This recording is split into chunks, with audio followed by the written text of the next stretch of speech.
As you know, I am a massive fan of macroalgae aquariums. Now, macroalgae is something which fortunately is becoming more and more popular. There are some very talented macroalgae growers all over Instagram, and through their dedication and hard work of creating amazing aquariums using macroalgae, the popularity of doing a planted reef tank is growing. I'm very happy to see this. As you may know, if you follow my channel regularly, I've been keeping macroalgae tanks for probably 5 years now. The time has definitely flown, and over the years I have got more and more species in my collection, and I've also become a little bit more knowledgeable on the ins and outs of keeping them. I do get asked quite a lot of questions about macroalgae because I'm probably one of the only YouTubers that actually makes videos on the subject. You can see my 5-foot tank in front of you. This is just one of my 9 macroalgae tanks, but I treat this one as my display tank because my other systems I use to grow and sell macroalgae from. So this tank here is a great example of what you can achieve. As you can see, there's a great variety of fish in your macroalgae systems. We've got butterflies, angels, clownfish, damsels, blennies and gobies and mandarins. So you can have a massive variety of different fish in a macroalgae tank. Sometimes when you have a coral only system, you are limited because certain fish, especially butterflies, they may nip at your corals. Angels can nip at your corals, so it does limit you a little bit when you just keep corals. But in a macroalgae tank you can keep pretty much whatever you want. Obviously there's certain tangs you can't have, and rabbit fish, things that will just tear your macroalgae apart, so there's that limitation there. Some species you can have in a reef tank with corals you can't have in a macroalgae tank.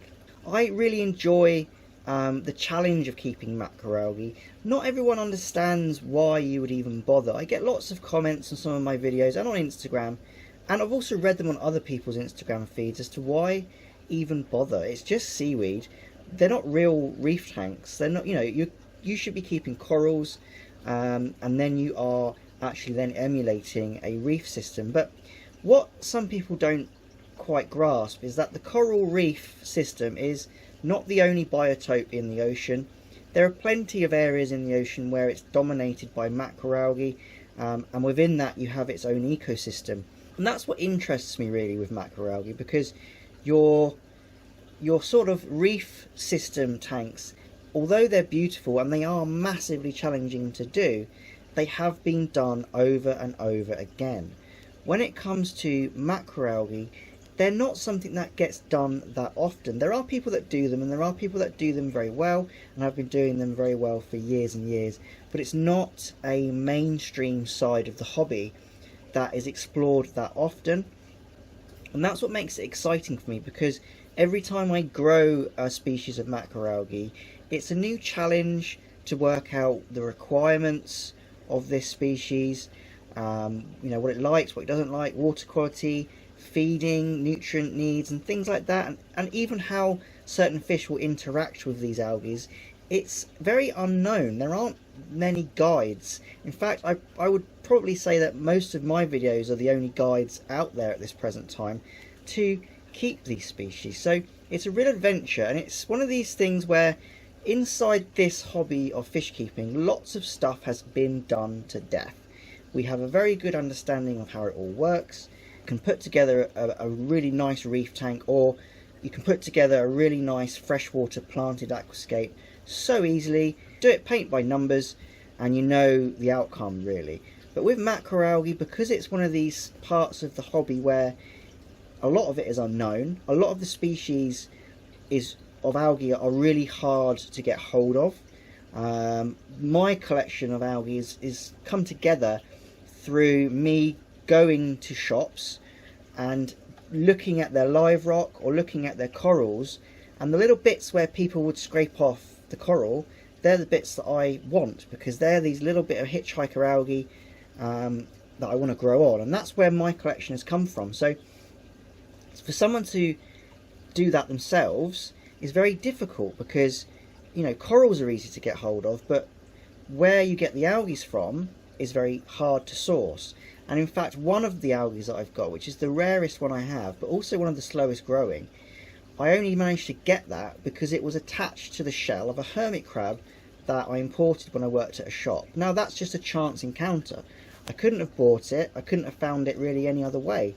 And that's what's so exciting about macroalgae for me, because it's so fresh. There are many benefits as well to keeping macroalgae in your tank. Fish which are very finicky, so mandarins, pipefish, things like that, which don't easily go onto prepared foods. A macroalgae tank can be a haven for them, because the ecosystem within the macroalgae tank provides lots of grazing for amphipods and copepods that these tricky fish can feed off.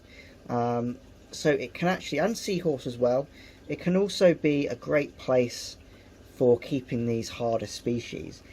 One thing that does bug me is the fact that sometimes people don't get why you would keep macroalgae as your display, because there's this big connection between macroalgae being in a sump refugium and your main display being corals, which I understand and I get the reasons for it, but I do get a lot of feedback saying, why are you doing that? You should be doing it in a refugium, and even going as far as to call my display tanks refugium tanks or display refugium tanks. They're not refugiums, they are display tanks. They're reef systems or marine ecosystems in their own right. The diversity of seaweeds is staggering, absolutely staggering, and I really am jealous of people who live in tropical countries, because you can just essentially go to the beach and you can find washed up seaweeds, stick it in your tank, and you've basically got your planted reef straight away. But in colder countries like the UK or European countries, that's not something you can do. So finding macroalgae is actually really hard in certain countries, and I have people from all over the world asking me to ship them to them, and I can't for certain reasons. I mean, firstly, they don't ship that well. Really, you want to get your macroalgae from the supplier within maybe 1 or 2 days. After that, it's a little bit iffy. And also they don't particularly like low temperatures, so if the temperature is cold, that reduces the shipping time as well. And also lots of macroalgae are banned in certain countries, so it gets very dodgy when it comes to shipping things like caulerpa across in America state lines, or in my instance it'll be across country borders. So it's very geographical as to which species are available in your area. Video is just really a conversation about macroalgae and showing you my 5-foot tank, why I like keeping macroalgae.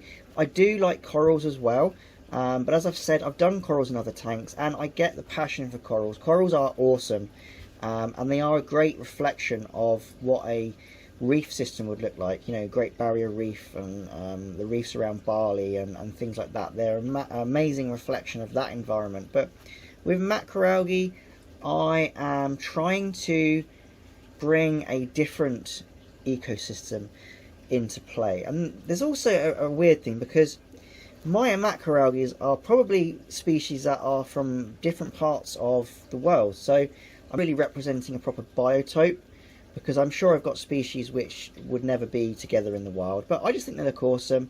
And then I get another question as why not just keep freshwater plants if you like plants so much? Well, I like macroalgae, but I also like the fish you can keep with them. It's best of both worlds, really. You can have the amazing colourful fish of saltwater, and also you can have the amazing vibrancy of all the marine macroalgae, and that's the answer, really. And it's just as hard, if not harder, than keeping freshwater plants. So thanks for listening to this video. If you have any comments or feedback on this, it's just a little podcast style video, I guess. Leave a comment below, and also if you enjoyed the video, make sure to subscribe, and also give me a like or dislike depending on your mood. Thank you so much for watching, and happy fish keeping!